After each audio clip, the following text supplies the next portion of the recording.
সময়ের সঙ্গে সঙ্গে টেকনোলজি যেমন আপগ্রেড হচ্ছে, তেমনই বোধহয় আপগ্রেড হচ্ছে অপরাধীদের মস্তিষ্ক। তাই তাদের সঙ্গে পাল্লা দিতে আমাদেরও বাড়তি সতর্কতা অবলম্বন করতে হচ্ছে। যেমন ধরুন, আজকাল একটা নতুন স্ক্যাম চালু হয়েছে। রাস্তায় হঠাৎ কোনো ব্যক্তি এসে আপনাকে বললেন যে তার মোবাইলে নেটওয়ার্ক নেই, বা ধরুন কোনো মহিলা বা শিশু এসে বলল যে তাদের ফোনটা হারিয়ে গেছে।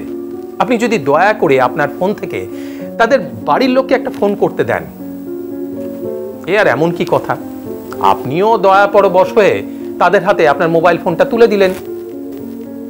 কিন্তু তারা তাদের বাড়ির লোককে ফোন না করে কয়েকটা কোড ডায়াল করলো, আর তার ফলস্বরূপ কি হলো?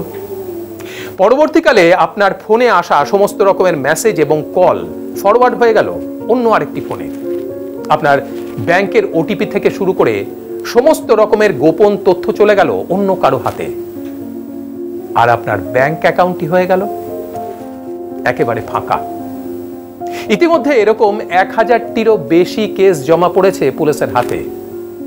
তাই পরবর্তীকালে কেউ যদি এসে আপনাকে বলে যে আপনার ফোন থেকে তিনি তার বাড়িতে একটি ফোন করতে চান, তাহলে তৎক্ষণাৎ আপনার ফোনটি তার হাতে তুলে না দিয়ে তিনি যে নাম্বারটি ডায়াল করতে চান সেই ডিজিটগুলো আপনি নিজের হাতে ডায়াল করে তবেই ফোনটা তাকে দিন।